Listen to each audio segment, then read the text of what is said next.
Richie's coming in hot. He's bopping to the intro music. Oh. About to freestyle on these hoes. About to go straight Kendrick on her. I'm about to make dudes sue me. Welcome, ladies and gentlemen, to another Geek Culture Congress. We're live, baby, on various social media and especially Speedy's Multiverse YouTube channel. Welcome, everybody who's joining us on the live stream. We got a lot to talk about, man. We got a jam-packed show. Welcome once again to Mr. Rich Ortiz, Joey Franchise, and Tarek Lewis joining me on the live stream. You can check them out right there on their socials there.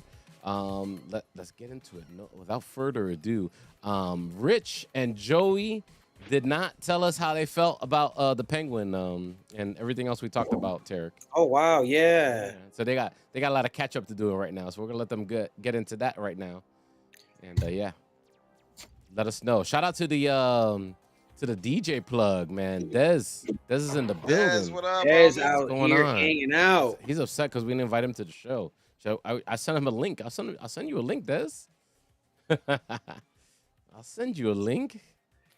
He is Dez is one of the biggest Power Ranger connoisseurs I know. Oh, okay. Oh, I gotta know what he feels about the Voltron movie because Voltron-ish, Power Rangers-ish stuff. Word. You gotta let me know. Let me know, Des. But Joey and Rich, whoever wants to go first, you guys can talk about the Penguin, and the people, the masses want to know your take on the whole show. You guys saw the whole thing, yeah? Let's give it a round Standing of applause. ovation, yeah? Round of applause, or just a round of applause? Standing ovation. Yeah, honestly, man, this show was a lot better than what I thought it was gonna be, and it exceeded all my expectations, man. I have to say that this was very well written. Not only did the show kind of make me a little more excited for the Batman, but it also gave me a little more of a backstory into the Penguin. What makes him move, why he does what he does, which was a little weird twist at the end. All this time we thought the Penguin had this relationship with this lady of the night, if you will. Right. And we all thought Penguin was getting some, when in all actuality, Penguin had this weird obsession with trying to make his mom gaining the acceptance from his mother. I mean, dang, to Penguin's defense, though, he probably eventually had gotten some before this point. We don't know that. Has he, though? I don't know. I think he did. I think he got the buns. I don't know. He definitely got some blood out of that. He busted the cheeks. Let's go. I don't know, man. Like, with the way that she said throughout the show that it was beyond sexual, it was everything like that. And also like her, it's beyond sexual. Yeah, and also with her kind of ratting him out and ratting out the spot, the spot with his mom and getting his mom's kidnapped, essentially leading to her. He creepy. He was, no doubt. You know what I mean?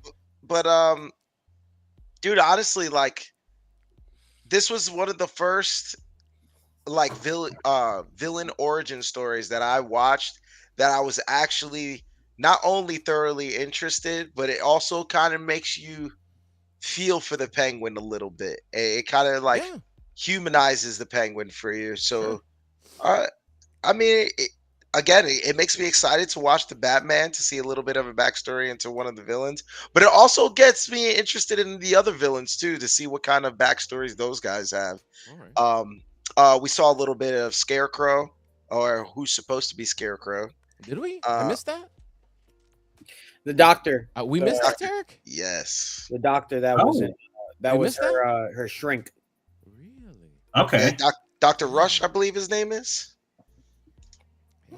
Okay. I thought Scarecrow was normally like Crane or something like that. Yeah, something Crane. But they might be twisting it. Who knows? Yeah, that's true. That was a fan theory. But he had the claw, the little claw with the needles at the pointy claws, and there was a mask on his desk. Maybe his secret last name is Crane. Right? Or middle name is Crane. Middle name is Crane. Who the heck knows? But but they've already talked about a second season of it coming out. We know We need that. another season though. I'm ready for Batman 2. Let's go. Yeah, I'm ready for Oh, Batman. we all ready for it. Call James Gunn. Let's go. But we kind of see like the story with I guess you call her Gigante now. Yeah. Her her story arc. She's in jail right now, or I guess in the Arkham Asylum again. So that story arc is gonna keep on going. Yep. Obviously, Penguin, Batman, all that. I'll be. I'm kind of also interested to see where they go with season 2 with this. Well, I see. I don't think they're gonna do season 2. I think they're gonna do a little bit of Dark Victory style Batman. With Sophia Gigante, in the background. Maybe because in that comic book, Catwoman and Sophia are enemies. They have a big argument, and they go at it. Like they're trying to kill each other. So I can see how they're kind of building at that. They try to connect. She tried to connect with her sister. Sophia betrays her or something like that, and now they beefing, and Batman's got to step in. You know what I mean? I don't know. And maybe playing with that plot device a little bit. Yeah. But also, one thing that I have to say that I didn't like, man, is how they took out my man Vic. Yeah, man. They took my man Vic out so dirty. We thought he might be Mr. Freeze. We thought he might be Mr. Ziz. What? Ziz? What? Victor Zaz. Yeah. We were all struck out. All struck out of the plate, boy.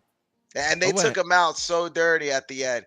And we kind of found out that Penguin's, I guess his kind of weakness is family. Yeah. Trying to gain the approval of his mother. We ended up finding out, spoiler alert, that he killed both of his brothers out of the jealousy that he had for the love that his mother had for them. Dude, crazy psychological warfare at the end with Sophia Gigante, and how she was trying to hurt him, and how she got his mother to, I guess, kind of not only realize that that she really did hate him, which we didn't really see till the end, and kind of what happened with the brothers, but also the fact that not only did she hurt him in the end and tell him that she hated him and that he was the devil, and ended up stabbing him, but then she ends up having a stroke, and he never really gets his wish to get that approval for his mother and to put her in that penthouse that she always wanted, and to take care of her like he always wanted. So but then she's also like a prisoner of his. In her own mind, Now she got what what her son promised her, but it's not on her terms. She's a zombie. It's real crazy. She's a vegetable, as he says. What about you, Joey? You agree with everything? You giving me the cliff notes of how you feel? Or what? Yeah, I thoroughly enjoyed it. I think it should be left as is. I think you told a great story. You built your character up. Bring on the Batman.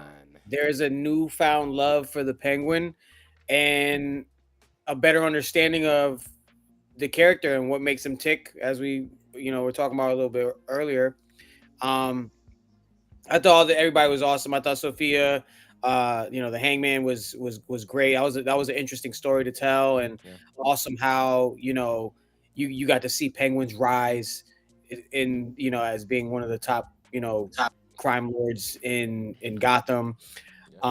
Really got to see, because you really didn't get to understand really what this guy seems to like, kind of like a clean cut gangster, but he really had this real twisted side to him, and we got to see that at the end, which is really cool and added some new depth to the Penguin character, and just kind of giving, because I feel like the Batman movie was pretty twisted and how the Riddler operated, so it was cool to see on a gangster level how sick and demented and twisted that Penguin can get also. I'm ready for Batman. I like that they gave all the Easter eggs. They gave the Selena Kyle letter to her sister Sophia, in Arkham. I like that we got the bat signal at the end of the episode. I'm just all for it. Yeah, I'm ready for Batman 2. I think Matt Reeves is doing a great job, and I don't think that this Batman should cross over. I know a lot of fans wanted to into James Gunn's DCU comic book Right. universe that he's building. And there's a comic big, book-y.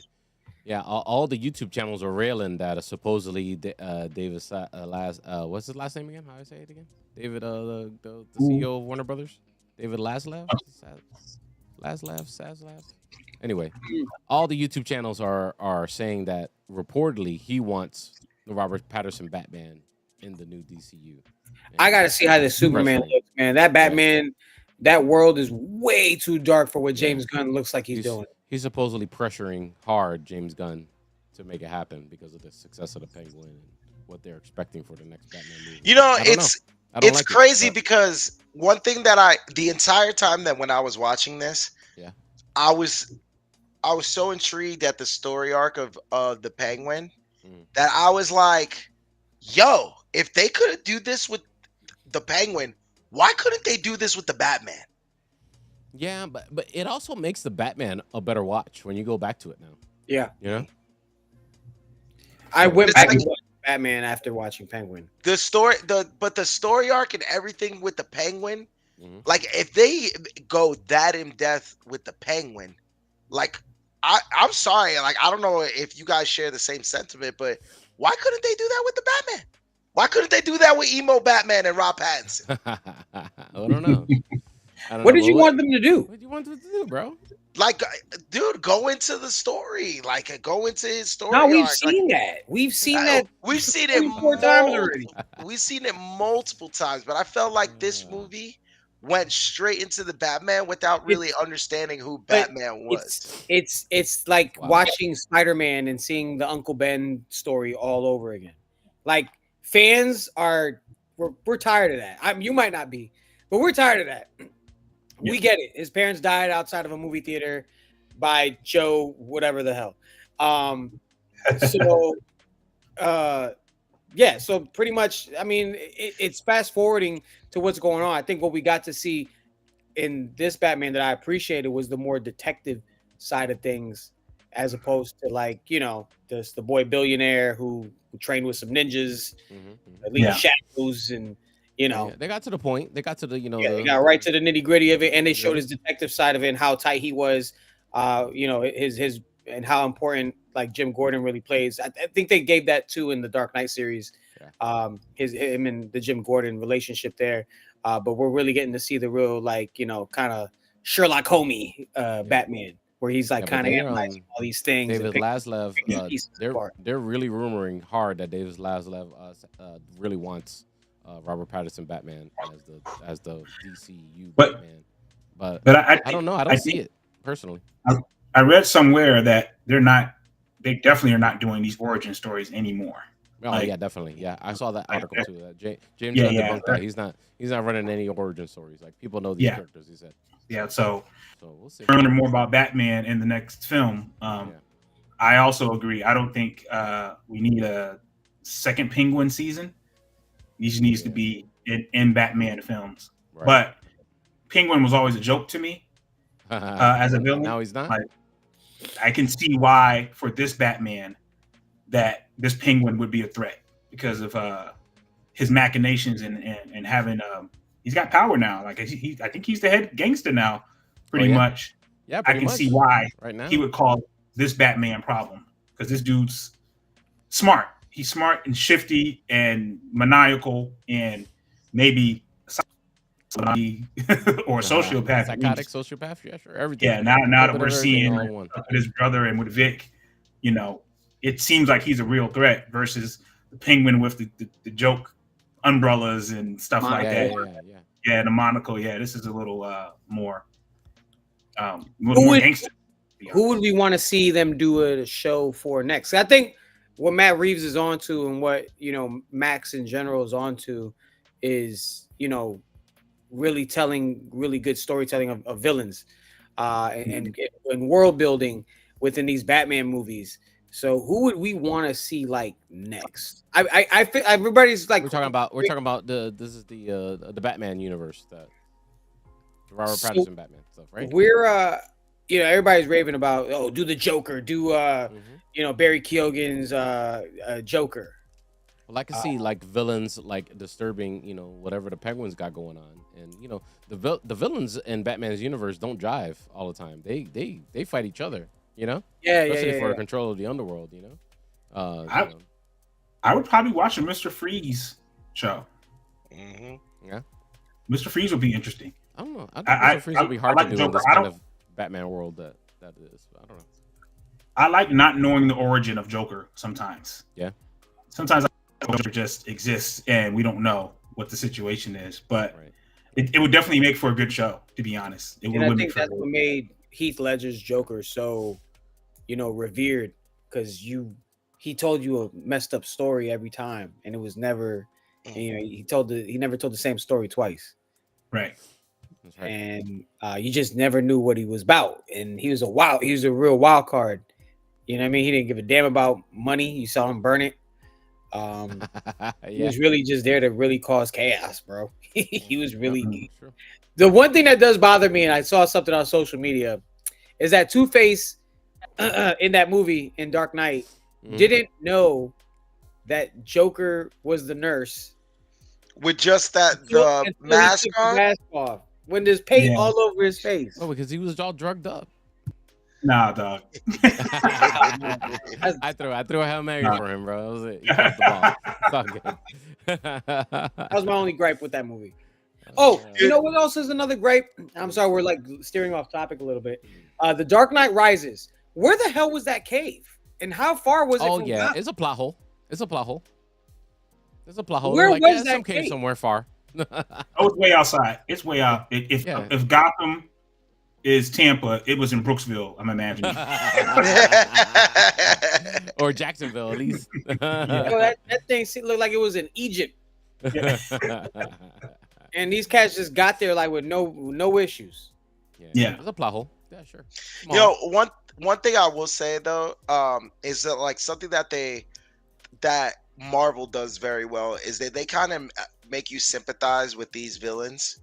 And this was the first time that I watched a DC film, and I sympathize with not just the Penguin and where he grew up from, but the fact that he was trying to, he said throughout the whole show, I came from nothing. I'm trying to build to do this. Then you saw the thing with his mother, like, all right, I'm going to put you in this penthouse. I'm going to do this. But then like, you saw what gave him power. And the thing that gave him power was the fact that he was giving people opportunity and that people were hurting. And he got the power put back on. He was talking about, whether he'd rather be feared or loved. And he really wanted to be loved by the people. He really did want to help people. Yeah. And that was one thing that like, I thought that was interesting because again, you not only sympathize with the Penguin, but you really see why he really does, like where he gets his power from. And that was one thing I thought it was interesting because it was like, a lot of the times when they make the story about the Penguin, they make it, the Penguin is this weird, short, penguin looking dude that, you never really understood his power and why he was a villain. And this was the first time that I actually understood the Penguin. So I give him props for that. Yeah, seeing him orchestrate two of the biggest mob bosses and pinning them up against each other and setting them up the way he did. Yeah, like that's his power. He's a crazy manipulator. Yeah, I know some people who are Batman or aren't fans of this genre at all. That I convinced them to watch The Penguin, and first 3 episodes they were like, "Oh, this is The Sopranos." They're like, this is The Sopranos, and they immediately got into it. I know there's some people who were like, they want big comic booky movies. I think that's what like Joey said. That's where James Gunn might be headed with the Superman movie. At least it looks like that. I mean, they got Crypto the damn Wonder Dog, so yeah, I'm imagining it's going to be pretty. He's going to be fighting a big ass gigantic monster in the movie. So yeah, so I like keeping them separate.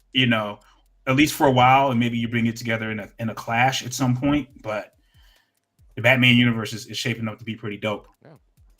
Oh well, Marvel Sony has to be like, damn, how come we couldn't do? Huh. How come we couldn't do a Penguin type? Damn. What, so you guys want to talk about Sony, or you guys want to talk about Marvel? Let's talk about Sony right now. Huh? Let's talk about Sony, guys. I'd rather right? get through the garbage. The Craven, the animal rights activist movie that's coming soon. Okay. I guess it's, you know how they track the box office projections, and yes, it's not looking very good. And the director has come out publicly and pleaded to the fandom to please go watch the movie. So yeah, that's the punchline. That's the question. Is Craven the Hunter worth the movie watch? Go to the theater movie watch. $10, $13. $13, $15 plus some popcorn plus some whatever. A date. I got AMC subs. $3 and at the movies. I'm willing to sneak in a Heineken or two. Yeah. To go watch it in the theater. Okay. I'm skipping it. I can't do it. So, well, just for the simple fact, I haven't seen Venom 3 yet. So. Oh, you know what? I was disappointed from that. Yeah, see? I was highly disappointed. Y'all ain't selling the Craven the Hunter movie experience to me anymore. Well, I mean, just for the simple fact that this is supposed to be one of the Sinister Six, and this is supposed to be a part of a bigger, I guess, scope of like a bigger Clash movie. I'm gonna watch it. But again, dude, it's just like, again, why? No, they talking about whoever the bad guy was at the end of Venom 3, the Null guy. I guess he's gonna be the villain. Yeah, Skrull. No, Null. I guess he's gonna be the villain of that, whatever the Sinister Six movie is gonna be. But still, that's terrible. The question is, where's Spider-Man? Where's Spider-Man? And all this, for instance, Madam Web, since, you know? I mean, what are we doing, Tarek? What is Sony doing? I don't know what they're doing. Listen, I'm gonna go. I think Aaron Taylor Johnson's been getting done dirty. Yeah, he was Quicksilver, and then Fox comes out with their Quicksilver, and everybody raves about Fox's Quicksilver, and then they kill him off, and then we never see him again. And then the other Quicksilver shows up in the Marvel film, and then of all the films he gets Craven the Hunter. But he might be James. Which would be a bad role he might be if it was tied into Spider-Man. So Aaron Taylor Johnson, he's not doing anything wrong. He's just getting done dirty in this industry. But he might be 007. He might be James Bond, bro. Nah, he deserves something. I think they already picked English. 007. Yeah, he's an Englishman. Yeah, this guy deserves a break. Put this man in a good movie. So we watching. My responsibility is our responsibility, ladies and gentlemen, as a nerd podcast, to let you know that the director of Craven the Hunter is pleading to you to please go watch their movie when it comes out. Okay, yeah. So there you go. By the way, Aaron Johnson was in Fall Guy. The Fall Guy was good. Yes, he was. The Fall Guy was a good movie. So he got that. That's a different product. You know what I mean? And he's going to be in Nosferatu. So we'll see how that is. All right. Oh yeah. All right, so we'll touch Marvel since we're a Marvel skew. But we'll go into Marvel, and apparently they still reshooting Captain America 4. What is going on? What is going on in crazy Hollywood land? Huh? I'm telling you, I'm calling the race car. It's because he's black. You think so? No, I don't really think that. No, I don't really actually think that. I'm just looking for a reason. I was hoping that you would have supported me. I have no founding for that. That's probably not true. But there's probably something wrong with it. Here's my issue. Like, there's a solid trailer out with they're probably committing to whatever scenes are in that trailer, right? And that's that's the core of the plot. Whatever the trailer we've seen like a full blown trailer already. I've heard that the biggest problem with because the people watching these movies are just people that work at the studio. They're not fans of Marvel. That's trash, bro. They're just watching. Yeah, they're just watching the movie. They get invited. They're like, "Hey, come watch this movie." All right, cool. And they don't know what it is until it pops up on the screen. Well, I guess one of the biggest gripes, and I've seen it on social media a couple times, is the leader's role in the movie.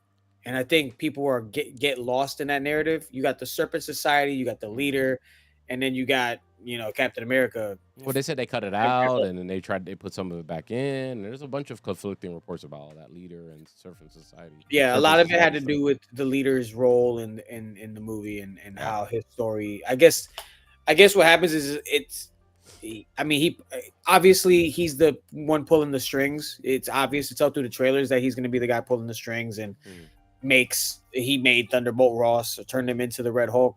And I guess somewhere his like, you know, he kind of gets lost in the movie because I mean you go in for the big draw. I mean they came out swinging and they showed us Red Hulk. They showed their hand and the full trailer is pretty solid. Like honestly, like I was really scared for this movie, but the full trailer made me say, dang, you know what? I probably am gonna watch this in the movie theater. Probably to my detriment, but you know, Marvel. Yeah, they even went to lengths of saying that this is supposed to be, and I don't know if like was supposed to be like a selling point for them, but they're like, this Captain America is gonna be like the original Captain America's. Oh, well, like, you know, some political intrigue and some you know, espionage movie. Yeah, sure. But Marvel's gonna spend the bread though to get these reshoots done. They got to make sure. I think that's wild. They hit a home run because they shut down this entire. They shut down the entire slate of movies that they've had. They trimmed the fat, and they're focusing on characters that people want to see. Yeah. Captain America's, you know, all that's Deadpool's, Wolverines. They want the heavy hitters to pull up and be on the big screen. So this has to be a home run, and they're gonna make sure it does and spend however much money they have to spend on reshoots because they can't afford to take an L after the success of Deadpool and Wolverine. Oh, talking about heavy hitters and swinging. Yeah. Can we talk about this Jonathan Majors? Oh yeah. Well, yeah. Let's talk about that. We can touch on that. Good segue. Good segue. Somebody was working professional radio. Respect that one, Rich. That's a good one. Somebody must be a professional. Yeah. Supposedly, Jonathan Major news. Yeah. His ex-girlfriend dismissed all the charges against him, and now he's a free man. What it looks like. Yeah. Can I now pull the race card? It's the money lawsuit that was dropped. The money lawsuit was dropped, not the misdemeanor charge that he was. The civil lawsuit. The civil suit. Yes. But a lot of people immediately after the news came out, they're already talking about, can Jonathan Majors come back? I think so, but not in a you know, spotlight role that they might have thought of doing it before, you know. But definitely in a Secret War situation, you're gonna see people you haven't even thought about yet. You know what I mean? Like they're throwing everything and anything in there. I guarantee you that. I have no doubt. No doubt. It's gonna be a kid's toy chest. Yeah. I don't think they can go back to Kang as a major villain anymore. No, and honestly, the way it ended in Loki was pretty solid. Yeah. You know, it was exciting to see more because Jonathan Majors was the character, but it was pretty solid the way they ended it. Unless they do something where Kang, where he becomes Doom, a version of Doom or something like that. But I don't see them bringing him back as Kang. But I think the bump they would get if they brought him back in any role would be amazing. It'd be similar to what Channing Tatum being Gambit. You know, it would be like that. Like a lot of people would be hyped and excited just that he got his opportunity back in. I don't think there'd be too many people upset if he got a shot. Yeah, I don't think so either. I mean, we all saw the video. I mean, granted, we don't condone any type of domestic violence whatsoever. But I think, you know, this says a lot. Her dropping those charges. Does it mean that Marvel is gonna give him? She didn't drop charges. She just dropped the civil or dropped the suit. Yeah. So does that mean that they give him the James Gunn treatment and hey, come back and you know, now that you're clear, we can hire you back? Because here's the thing: Disney's gonna fire you. They'll fire us if we work for Disney. They're gonna fire us the minute they catch you jaywalking. Like, we couldn't do this podcast and be on Disney. Yeah, no, we no, get no, caught. no. Disney will listen. I worked We're at. I worked already at, on a blacklist somewhere. I've worked at ESPN before. I seen Mhm. people get cut for like, whoa, like, damn, it's just that easy. Wow. And mind you, it's like little things, like, oh, you got pulled over for speeding in a whatever in a certain lane, whatever. Right. None of my business. At the end of the day, they do what they do. But yeah, they are very family brand, and I respect that. But yeah, and they don't play, bro. They will let you go the minute they see something they do not like, or you catch press for something that they don't like. It can, whether big or small, the fact that you're in the news, nah. For something negative, nah, get out of here. You're done. So we'll see what happens. I mean, there's many scenarios that could happen. I mean, you can bring Kang back in a more smaller role through the multiverse, obviously. Right. We saw all those Kangs running around in that stadium. So what if they used it in a series for Young Avengers storyline?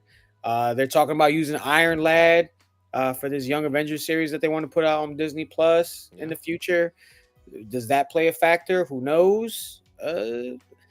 I think, it'd be a nice redemption story, but we'll see. They're already knee deep right now and invested in Robert Downey Jr. and doing the Doom storyline. So I don't know how, I don't see that happening anytime soon. I brought up Jonathan Majors and I said, I asked if he could come back.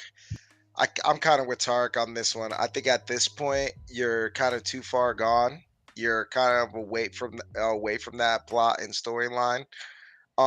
I also think that you kind of yes, it was a cliffhanger at the end of Ant-Man and the Wasp.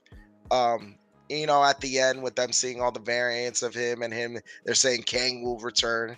But I think at this point, man, I think Jonathan Majors, he's acquitted civilly right now, but I think you just continue to move on, man. I think at this point it's way too expensive to keep on changing not just the plot line of the MCU, but dude, you got so many plot holes in the MCU right now.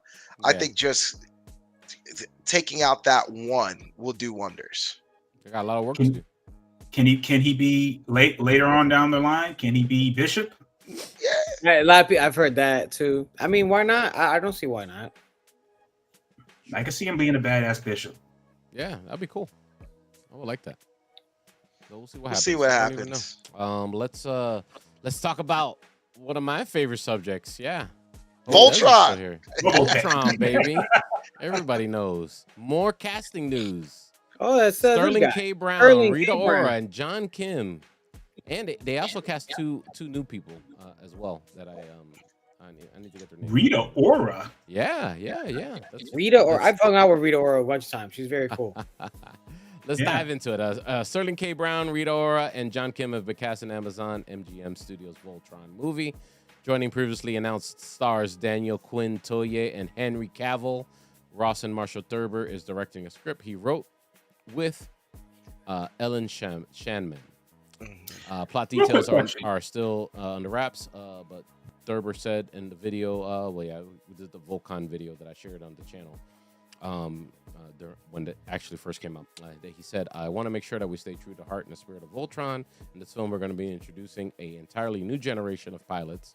We've reimagined Voltron for the live-action world, but we're going to stay true to the iconic elements. And he's excited to share and all that good stuff. Tarek, are you familiar with anyone's work as far as? Sterling K. Brown. I'm familiar with a lot of his work. Okay. He was nominated for an Oscar apparently. Yeah, he's a great actor. Yeah, he won 3 Emmys. And This Is Us. This Is Us was like his big breakout role, but he's been in a lot of stuff. A lot of people didn't like Predators or a Predator. I actually liked that movie. He was in Black Panther. I didn't realize that. Who is he? Does he play in Black Panther? He was the father of Killmonger. He was Michael B. Jordan's father. Yeah. I'm kind of excited for that. He was an American. And then Rita Ora, he was Killmonger's actress. What up, Sox? He was Killmonger's father. Rita's done some. She's done some movies and I think TV shows. Really? Isn't she married to Micah? Taika. Yeah, she's married to Taika Waititi, I believe. Okay. Yeah. I'm a little. I'm not bothered by this at all. But in my mind, the Voltron pilots are young, like real young, like teenagers. I don't know if that's supposed to be a new generation. Quote. Yeah, it seems like they're doing a recast or whatever. So you read that before. So new generation meaning, is this going to be a totally different spin on the story, different pilots? I think so. I think they're gonna keep still the origin. Maybe, which is what I understand. And there was some other casting that they also put on their Instagram. The Voltron, the official Voltron Instagram channel, put something up. Oh yeah, she was in 50. Rita Ora was in Pokemon Detective Pikachu, 50 Shades of Grey. Oh, she was in that. Oh, here Descendants. Southpaw. I forgot. She was also in Fast and Furious 6. Yeah, I guess she was. She was like probably one of the girls waving the flag.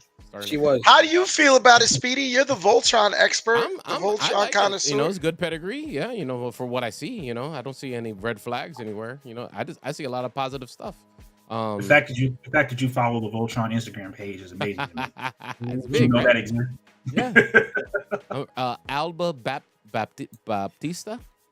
Does that ring any bells for you guys? These are 3 new casting names that they just threw in. Samson Cayo and Tirana Theran. Alba Baptista, Samson Cayo, and Tiranya Theran are the other new casting names that they put out today. Yeah, so I don't know. I don't know enough about them to have an opinion. So I only know about Cavill, Sterling K. Brown, and Rita Ora. Tell me I like Sterling K. Brown in Hotel Artemis. I thought he was pretty good in that. Yeah. Of course, the Cavalry always good and stays true to the lore of comic books. Right. Huge video game head.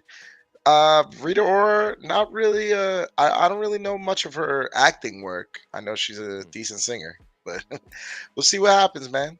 I don't know. I don't know. I'm pretty positive for it, man. I think it's gonna be pretty lit. I think it sounds like the director wrote it. He's super excited. They're really getting real good talent, behind it. They got Henry Cavill. Come on. What do we think the hype is gonna be for this? Like besides Speedy and whoever he's infected. Besides guys like me, yeah, they'll be there for it. But then, bro, it needs a teaser trailer needs to slap, If I were Transformers, I'd release a Transformers movie right around Voltron. Like, we'll see. Let's see. Let's find out. That was news. Hasbro said they're not investing in any more movies as a company. What? Yeah. Like they're not gonna do the G.I. Joe Transformers that they teased at the end? Well, as their name putting no money behind it. They're not putting any of their money behind it. Oh, okay. Supposedly so the studio. Transformers 1 was a failure for them. Was it? Yeah. Well, they shouldn't have did that in the first place. Watch, I'm gonna find the article now. Nobody asked for that. It was really good. You gave us G.I. Joe at the end of the last one. Yeah. You did not capitalize and do it immediately after. Like that's what we want. You should have struck when the iron was hot. Nobody asked for a comedy child's movie for a cartoon. Yeah, for Optimus Prime, bro. And it was a comedy. We want to see Duke inside of Optimus Prime. Pause. This is the official Transformers. What are we doing? Yeah, this is the Transformers fan page. So they said, speaking to Bloomberg, Hasbro CEO Chris Cox states that the toy giant will stop co-financing movie projects. Mr. Cox is leading the company through a challenging transition. That's the guy's name. What do you want me to do? Focusing on video games and digital entertainment to offset declining toy sales at underperforming movie ventures. A gamer at heart, Chris Cox joined Hasbro at 2016, overseeing the Rapid Growth Wizards of the Coast Division. I didn't think they own Magic the Gathering. That's cool. And they own Dungeons. Because they lost money on the Dungeons and Dragons movie too. They shouldn't have did that either. Yeah. Cox isn't standing on business. Yeah. The company highlights that Transformers 1 underperformed financially. And I guess we don't need to dive into it more. Yeah, nobody asked for Transformers 1. They should have went for They should have followed up after that last one, which was really good. with oh boy, what's his name? Anthony Ramos. Yeah. Him and old girl, Dominic Fishback, like they were great. Even Toby Luigi, the rapper from Houston. Mm-hmm. Oh yeah. Is it Toby Luigi? No, Ngwawe. Some. Yeah. I like his music. I think he was great in the movie. They should have followed up right after this G.I. Joe. Let's go. G.I. Joe Transformers. They really should have. Optimus origin story kid movie. No, nobody asked for that. I don't know. I know what they were trying to do.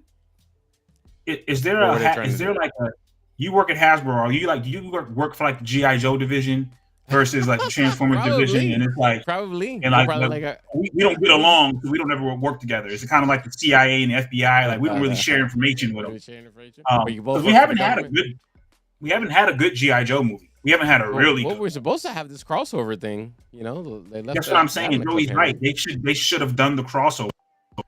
That's instead what of wanted, bro. Like you understand, I was at that advanced screening, and that happened. I literally everybody in the whole theater was just like shocked. Because the movie was so. Okay, cool. The movie's over, and then they hit you with that, and you're like, oh yeah, okay, we're ready for the next one, but we got nothing yet. Who knows? But G.I. Joe finessed us, bro.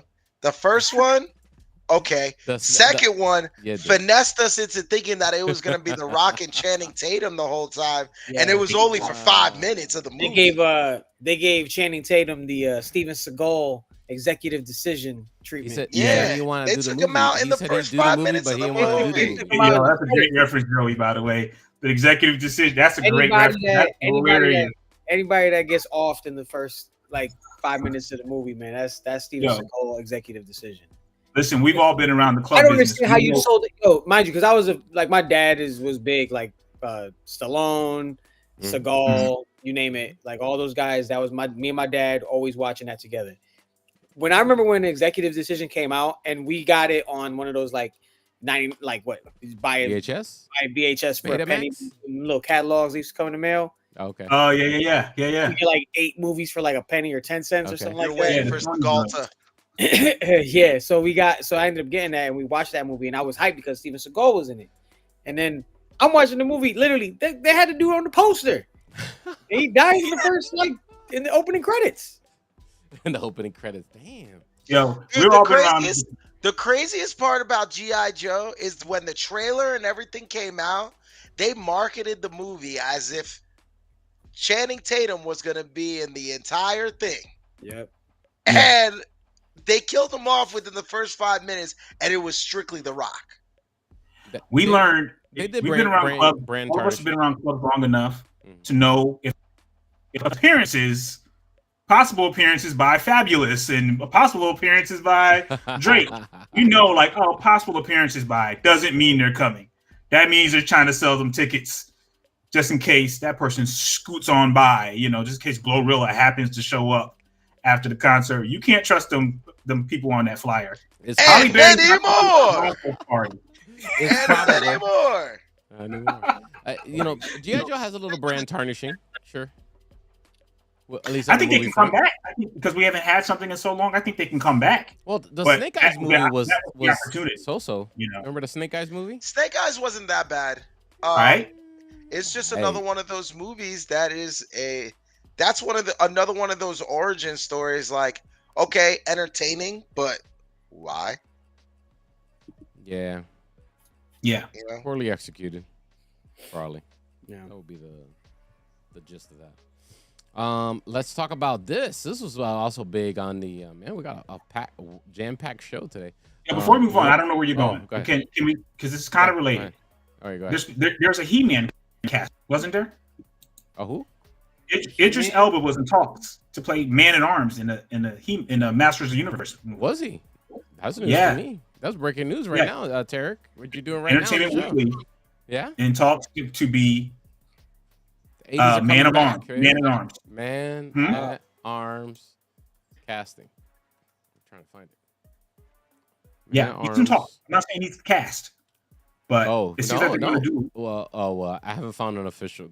It's Bleeding Fool, Comic book news. I'm on Entertainment Weekly. I'm trying to find. Well, like, have we talked about something official? Here. Have we talked about Nicholas Galitzine being the cast of He-Man as He-Man? Yeah, Nicholas Galitzine as He-Man, Camila Mendez as Tila, and Allison Brie as Evil Lynn. Yeah, but this is what was going to be that Netflix movie, but now moved to Amazon too, right? Right? Yeah, it's the same. So it seems like they're still holding on to this cast. Yeah, and they're probably still going to do it. They're saying that Deadline is reporting it. Oh, listen, the link. Entertainment Weekly, Deadline, The Wrap. I don't believe you. Yeah, find the link. Yeah, you said you don't believe Hollywood Reporter. Hold on. It's legit. I'm gonna pull the race card for the third time. I think you still don't believe it because I don't know what's going on this show today. I got people in this Is call. it breaking news, or you just knew about it and you didn't decide that? It happened like yesterday. I saw the article like yesterday. I don't yeah. Believe you, bro. Hold up. Yeah. Breaking news from Tarek. Breaking news. Now, He-Man is Mattel, not Hasbro. I just realized. So, yeah. He's in final negotiations to play Duncan, a.k.a. Man-at-Arms, in the live-action adaptation of the popular Mattel toy line. Travis Knight is directing the movie. Nicholas Galitzine stars He-Man. I found it. And then Allison Brie is also Evil Lynn. Yeah. Wow. I found it. Look at that. Deadline. It's job was set for Masters of the Universe. That movie gonna make $1 million. Yeah, with the you said $1 million. Do you realize? At least. Where's it gonna be? It's gonna be on Amazon. Yeah, but I think it's gonna have a theatrical release. I don't think it's just streaming. But I could be wrong. You know, who knows? It doesn't say that it's streaming only. It doesn't say where it's going to be. I know the Voltron movie is gonna have a theatrical release. That I saw. No, theaters. So the Masters of the Universe film hits theaters June 5th, 2026. I think it's interesting that it's still the same company, Amazon MGM, working on Masters of the Universe and the Voltron movie. They doubling down on the 80s stuff. Huh? 80s IP? They know that that nostalgia hit, dog. Yeah. Well, why risk on a whole new thing? You can just, that's true. You know what I mean? Like, let's see how much we can bleed this, bleed this turnip. But now let's move on to another report that was also in the news today. Ryan Reynolds working with Matt Lieberman to do an animated Mighty Mouse movie. Sounds like money just because Ryan Reynolds is involved with it. What do you guys say? I was one of those people. Ryan Reynolds is kind of getting that Kevin Hart treatment right now, where he's in absolutely anything he touches everything. With gold right now, where he's in absolutely everything, and everybody loves him right now. I just hope he doesn't burn out, and then he ends up really getting that Kevin Hart treatment, where then it starts to get a little played out. Now, with that said, Mighty Mouse, when I first saw this, I was thinking, I don't know. Oh, but kids, bro, things for kids. But if they did an R-rated Mighty Mouse, and Ryan Reynolds is the voice, that could be lit. I'm gonna go ahead and say it. Yo, if Mighty Mouse is out here cursing, I'd watch that. That's funny. You know what? I like that idea because it goes back to when Disney did the Chip and Dale Rescue Rangers. They did that straight to Disney. Oh yeah, they kind of did a little PG. But mind you, they had some adult themes to that. Yeah, it was PG-ish, PG-13-ish, PG. It was tiptoeing PG-13 because the jokes in there were like they were pretty adult because it was like Andy Samberg and the guys from like the Lonely Island and stuff like that. Yeah, right. I think Seth Rogen like helped write it also. Makes sense. So like if you did a R-rated Mighty Mouse, bro, and Ryan Reynolds is voicing the character, I'm all in on that because I thought if the Chip and Dale Rescue Rangers Disney Plus wasn't like tiptoeing around PG-13 and they let them just kind of loose, that would have been funny as hell. But now I'm like seeing it now that Rich mentions it, and I'm like, yeah, I would definitely be down for that. And these kids don't know Mighty Mouse. Hear me out Yeah, here. but they rebranded for a new generation. I'm telling you, we'll make all kinds But of I'm money. just saying. And Hear they me got out here. these kids worry about Paw Patrol. Right. I would know. Sock I'm says just what? saying. A Mighty Hear Mouse me out. sex scene? Mighty Mouse came out in the what is it? Wow, It had to be in the 70s. 1940s. 40s, yeah. All right, I said Wow. 50s. I was wrong. So Mighty Mouse is old, dude. Yeah. So the demographic of the people that are gonna watch no, Mighty there's Mouse. no fams that's gonna watch fam. Oh you know, yeah, the people that are gonna watch this fans. for the nostalgia factor. No, That's an older. That's an No, older that's demographic non-existent. already, as it is. Yeah. So unless you're trying to get the new kids that don't know who Mighty Mouse is, and that's what your goal is, okay, maybe. But if you really want to get that payoff with the people that grew up watching Mighty Mouse, you're talking about an older demographic. You make rated R Mighty Mouse and him cursing up a storm, bro. I'm Maybe, telling I you. guess. You But mix for like movies- Mighty Mouse and the Boys. That's what we're Take talking my about. money. For the Take my theater? money. For the theater, though, I don't know, man. Listen, I think they're onto something, because it's not going to be something that people have been watching over and over and over again. It's not making Garfield R-rated.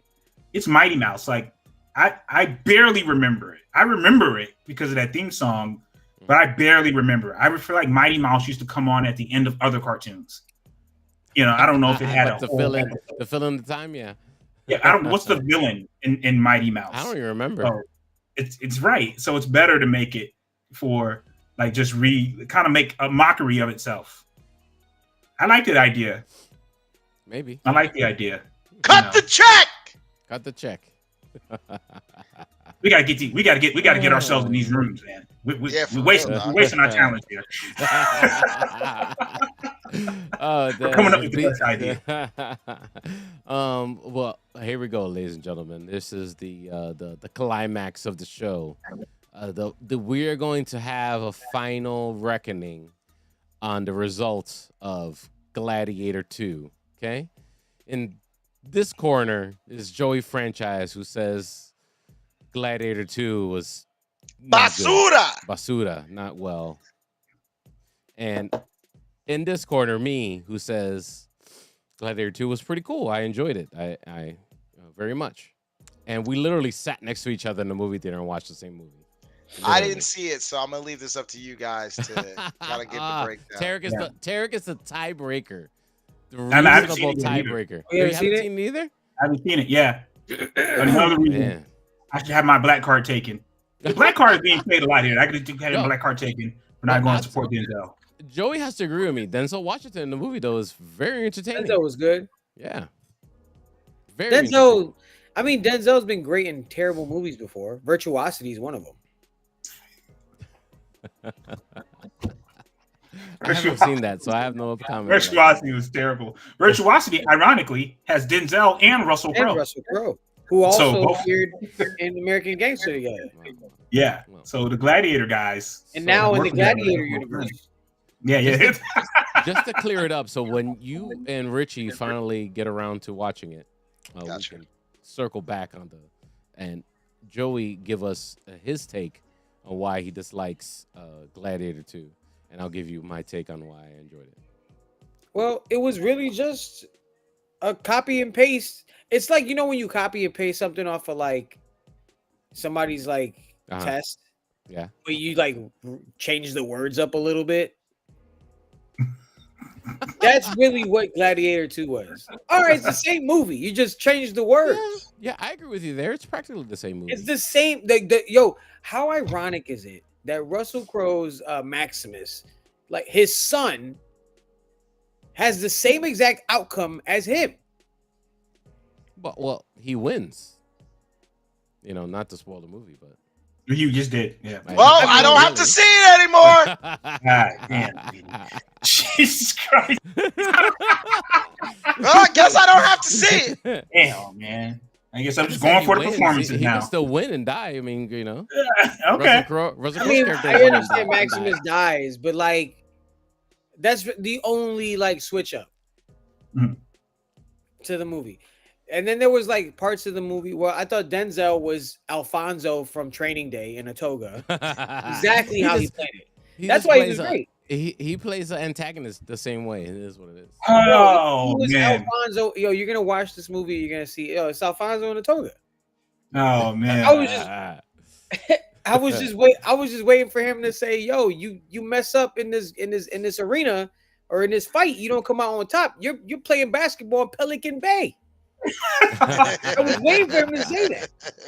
I know you don't want like to he wait almost that said way, that at one Maximus, but point. it is that way, Maximus. It is that way. I'm sorry. I'm sorry. That's the way it is, Maximus. I'm sorry, but it was still great. I mean, he won that Oscar off of the same type of performance. I'm putting togas on every one of y'all.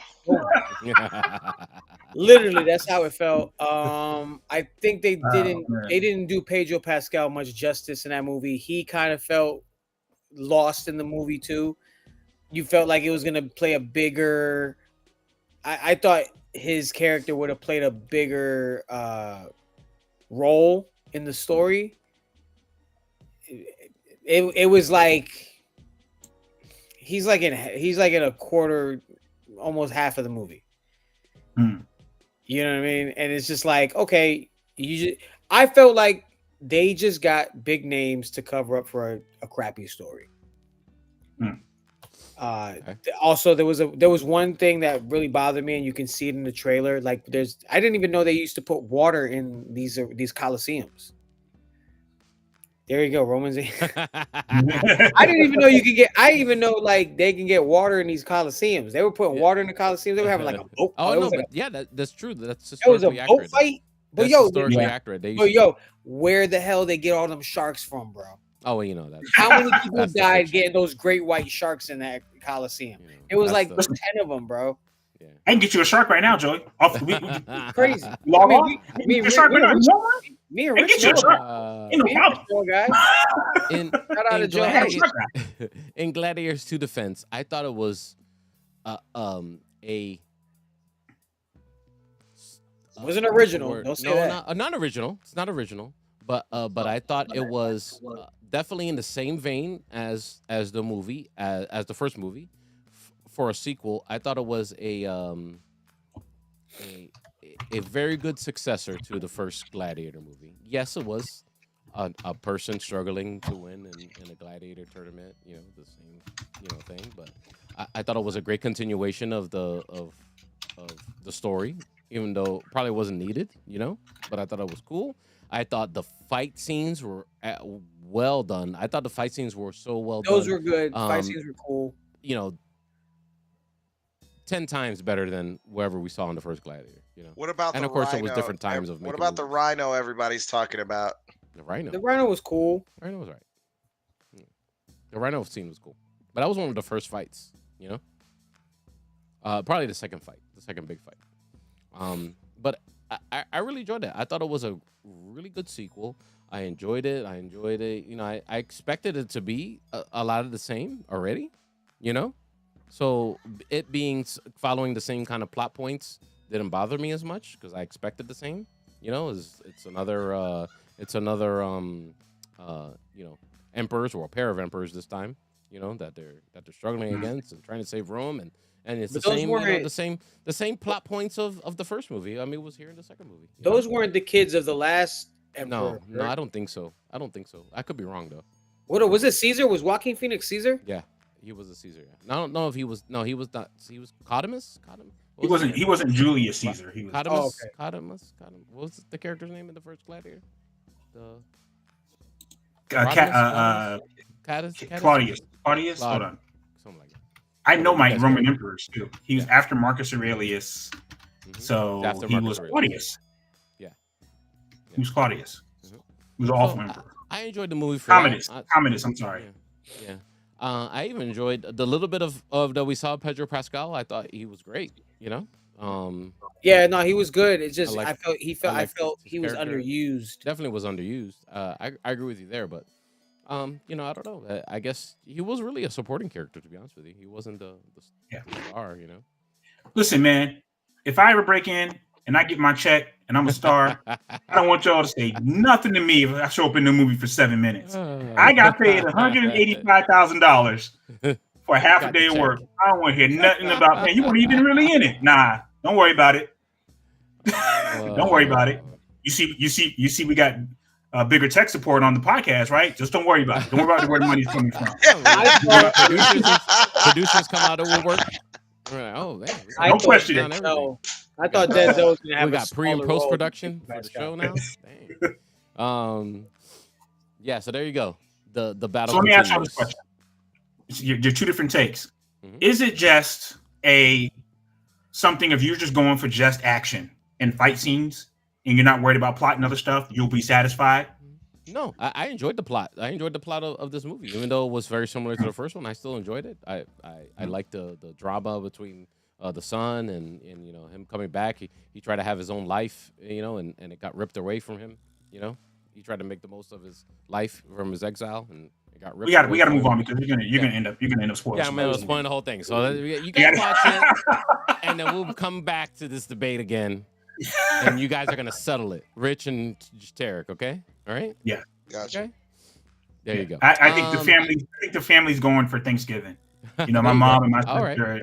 You're gonna enjoy. We want to see Denzel, so we got to go see Denzel. It's gonna be a good time in the movie. Trust me. All right, don't listen to Joey. Okay. Let's talk. Joey agrees with me though on the PlayStation Portal, on the gaming world stuff for the PlayStation users out there. It might be time to get a PlayStation Portal, even though PlayStation even announced that they're working on a new handheld to compete with Nintendo Switch and all that stuff, and also Xbox is also working on a new modern handheld as well.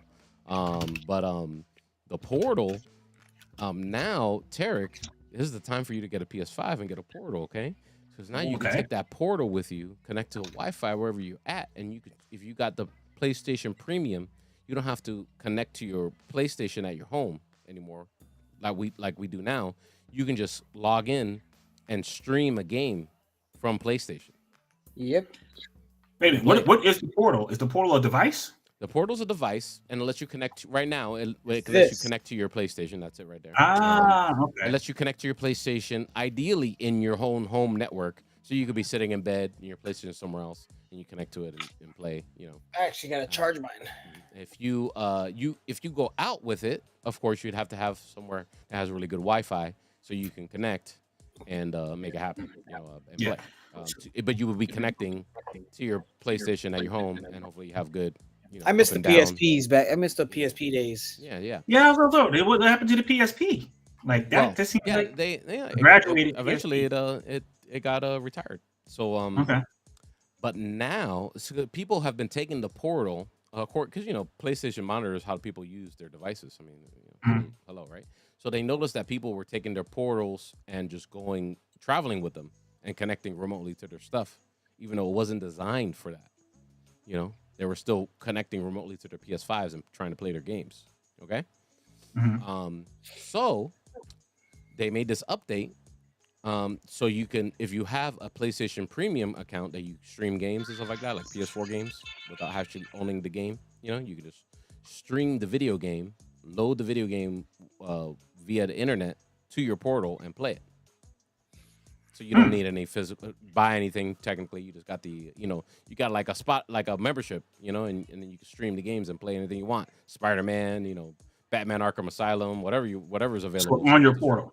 On the Portal, yeah. Well, okay. Take it with you. You're not necessarily, you don't have to fire up your PS5 remotely and play only what's on your PS5. That's what I'm trying to say. Yeah. Anymore. Now, you still can. I need one of y'all to airlines flight and use that Wi-Fi and see if it works. That's what I'm. Probably not. You'll probably shut down the plane. They were like, "Oh my God, we need everyone to shut off their devices right now." Yeah, if I purchased the Wi-Fi on Southwest, how am I looking? Gentlemen, we need everyone to shut off their devices, please. We're having problems. We're gonna need everybody to get off the Bluetooth, and then you hear talking. Damn it! They probably charge you for a carry-on, sir. You gotta check that. You can't do that. Richie, you can't bring that I know on. you're a PC guy. I do. I have a PS5 though. Oh, okay. And I play that. I do have a PC, but that's for my streaming and stuff. But yes, I do have a PS5. I'm a big Sony guy. Always have been. Yeah. Always will be. So you're not gonna get a Portal now? You're gonna wait for that new handheld? Because this also is preempting this new handheld that they're working on too. So that's probably gonna be the one that's gonna be something that's more robust to take with you. I'm connected probably gonna to- end up getting the handheld, but I am going to hold off till I actually see the compatibility with it and how, like, because sometimes when you play from your PlayStation, there's a little bit of a delay, like when you're screen sharing or playing. Yeah. So I'm gonna wait to see. No. Like, So check this out. My son, right, is here on Zombies Black Ops 6, right? And I'm in the same game with him on my portal. He's here on his PlayStation. This is his PlayStation up here. I'm connected on my portal. My PlayStation's downstairs, connected to the Wi-Fi. And literally, like in between us, dying or whatever, and I'm literally showing him and looking at his screen, and I'm showing him as I'm moving and seeing how he's moving, and the lag, seamless. It's almost seamless. Like it's literally like a split second. It was like a split second of a lag. Not even so much. Like it was very hard to say. Okay, that was a big lag. You know what I mean? We couldn't. The thing is though, the PSP was goated, and the PSP was ahead of its time. It was. And I feel like now the person that's winning the handheld game is Nintendo still with that Switch. Oh yeah, but and the Nintendo's simple to use and and I agree with what Sock's saying. Like PlayStation's trying to get more like Nintendo Switch, and I'm here for it. But Nintendo makes money, boy. It needs to be. It needs to be that Switch too. It needs to be seamless to me though. Like I can't have that lag. I get frustrated when I'm watching that because I feel like not that I'm at a disadvantage, but I just feel like that lag definitely plays a part in the games that you're playing. That's true. I see Tarek trying to figure out how he's gonna get one of these. No, I'm on. Listen, Black Friday. I'm on the splurge. You're on it. You're on the Amazon. Someone's gonna be down bad and trying to sell that PS5. To be honest with you, I might hit one of my cousins. I feel like my cousins are down bad right now. I got $200 for you, bro. That PlayStation card. Yeah. Cool, man. Good. I'm debating if I should invest in the PlayStation Pro. I don't know about that, man. What am I playing that's so complicated right now that I need a PS Pro? It's a little bit clearer, like more defined. You're gonna get it. I can see on your face, Joey. You are. I can see it in your face. This one in.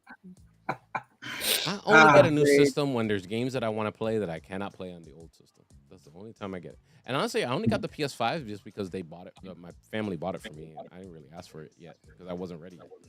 But I got it, and I was like, okay, cool. I wasn't ready. I'll get you, dude. I want Ghost of Tsushima. I want to play Spider-Man. Ghost of Tsushima is good. Yeah. I'm itching. But now that I have my PS5 downstairs on my 4K TV, that's when you're playing on a regular 1080p TV and you go to the 4K TV, you see the difference. Like I could shoot people downfield on Call of Duty like nothing now, with the 4K. With the 1080p, even though it's good, sometimes I still like, dang, is that somebody running around back there? So. Yeah, I don't know. So maybe getting into Pro might be a good thing if you really want to cut up. You just want that really high definition graphics, I don't know. But then you really need a good monitor, even better monitor than probably a 4K TV. You need a computer monitor. What's that price that Socks should put up? Dang, you ain't going for that, guy. Yeah, listen, Alienware. $800 and $850 for the hard drive. Yeah, y'all must have some good jobs. In this economy, what's that? Y'all got me all the way up. All right. Well, them rewards points must be kicking in. No, you Fuck. Klarna. Did we talk about everything we wanted to talk about? Yeah, I know. I'm sure y'all aren't watching Doom Prophecy, but I am. Talk about that. I watched the first episode and I almost fell asleep. But I thought it was interesting though, in a weird way. Oh, dude! The same thing happened to me when I watched The Acolyte, and I really hated that experience. But this experience was great. First episode of Dune, and we taking kids out. I'm here for it. That was vicious, though. Savage. That was savage, bro. A 9-year-old girl out and tortured live on TV. Yeah. All right, a 9-year-old got tortured live on HBO TV. You know, it's fiction, but Dune did that. Oh man, that was so terrible, dude. It was terrible. I It felt was bad sad. watching that scene. I was hold like, on. I was like, oh dang, they're doing that. Oh dang. Yeah. It's I going to woke be a up for slow that. burn. Yeah, it's a It's slow gonna burn, be- and I'm okay for it. I'm okay for it because I think there's a lot of lore, and especially the deep fans that of Dune that really know the lore and read the books and stuff. They're probably eating it all up right now. You know? Yeah. It's gonna be a slow burn, but it is entertaining. I don't think it's meant for the masses. This is not meant to be Which is like interesting, but I mean, this is HBO we're talking about, guys. You know, Mhm. this is HBO. And I do like how it is set. I think they said it's like 10,000 years 10,000 before years, the birth of Paul Atreides. Yeah, it's a So prequel. The I prequel mean, of all it's like way before prequel. But I like the fact that they made it so far in the past that you can't really tell what's going to happen. Yeah. I do like how they are setting up the whole story of the sisterhood and why they're so important in Dune and how they kind of predicted the prophecy and all that. Yeah. I do Yeah. like that. But Travis Fimmel, which is the guy from Vikings, the guy that ends up, torturing the kid. Yeah, torturing the Murking kid. the Yeah. Dude, like immediately. I mean, this guy plays. I don't know what you call it or what it's called that he does well, but he plays a villain so well in this show, and I kind of still see him as the Viking guy, but this time you see it, and this time you see him as a villain, and from the jump you automatically see what his business is, and he's the one that gets his hands dirty. Dude, this show, I still think it's a little confusing to me right now, because from what I'm understanding is that the sisterhood is kind of they're like setting themselves up to be like this huge power in the universe or whatever. They're playing the Game of Thrones and nobody else is. Yeah. Yeah, pretty much. So I see that part of it, but I just don't know how you could do a whole season of it. You know what I mean? I don't know. We'll see. It is. We'll see as each episode comes out, which direction they go with it. But right now, I mean, it was entertaining, even though it was a very slow burn. It was and I a slow expected burn. that, you know, A lot of backstory. Yeah, a lot of backstory. I had no high expectations, so I'm here for it. The second episode was more intrigue. Better first episode than, I don't know, Falcon and Winter Soldier. Yeah. The only thing I will say though about Dune is that it's very heavily dependent on their prophecies, because it's like, dude, I mean, obviously in Dune, but the novels are like that too. Paul Atreides and San Al Gaib and whatever like this one now is Tyrion somebody else. It's like, dude, you could kind of see, like what's gonna happen after you hear what the prophecy is. You know what's gonna happen. Right. Yeah. I kind of like the premise of that they had this big holy war against the machines. They won they won their version of the Terminator movie. Yeah, that was a dope backstory. Yeah, I like that backstory. And they never really went into that in detail in the novels. I was just about to say they never went into that in the Dune movies, the whole war against the machines and AI and how that's forbidden. Yeah. So I like how they're putting that in there, because this is a whole new spin to Dune that I've never seen before. And like you said, it's like mini Terminator light. Yeah. Listen, I hated Dune. Like back in the day when Dune used to come on Fox or whatever, I was like, yo, why commercials, Dune commercials? I was like, what is the deal with this? Like, who likes this? Now I'm in. Yeah. Okay. Cool. Now I'm in. So this Dune will roll right on into Last of Us, and HBO's rolling, man. They're not stopping. Dog, they're not stopping. Dune is like Game of Thrones in space, and instead of dragons, they got big ass worms. Yeah, that's it. I'm really excited for the Lantern show. If HBO keeps slapping like this when they come out with that Lantern show. Oh yeah. I'm here for it, man. I also watched the Watchmen animated. Oh yeah, did you like it? Yeah, I liked it. It's not like the movie. You know, I know the movie made it's a some graphic some novel really- in yeah. animation. Apparently, from what I understand, I didn't graphic novel, but it says exactly like the graphic novel. But it was very entertaining. It was very entertaining to watch. I will say that. Okay, cool. They're gonna bleed the hell out of Watchmen for everything they got, I Oh, guess. 100, you know that. Yeah. So All the IP they got, man, they're gonna do that. Yeah. All right, guys. I think that's it for everything we want to talk about today. We had a great show. There's a Yeah, boys. definitely. They hinted at the boys' new season 5. I guess they Nope. leaked the cover of the script. Oh, okay. And it's episode 1 of season 5 will be called 15 Inches of Sheer Dynamite. Dang. damn. Okay. With the They boys, need to that wrap- can they mean need a to wrap lot. up the boys of though. things. This needs to be the final season, man. It's final season. Yeah. This is the final season, right? Did Yep. they say Yeah, that? this is the final season. Yeah.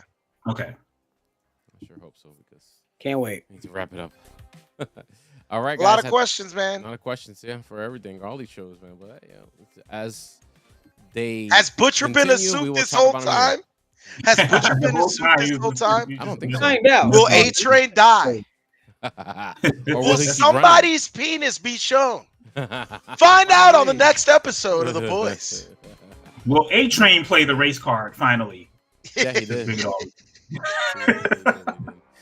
Let everyone know, guys, how they can follow you on the socials for the audio audience. Rich Ortiz. At Richie_Ortiz on Twitch, Kick, Twitter, or now X, and Instagram. Holla at me. Go.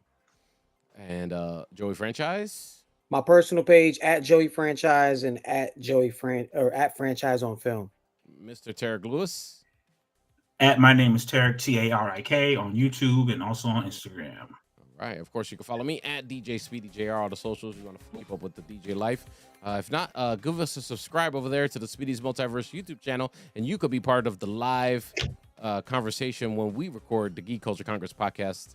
Or, just listen to us where you're listening to us at right now. And we always appreciate you, however you consume the show. Okay, guys? Thanks so much to the Sox and everyone who's hanging out on the live show, on the live stream, hanging out with us, talking about this good stuff. Next week, we'll talk about something. We'll probably be talking about Dune. That's what we'll be talking about.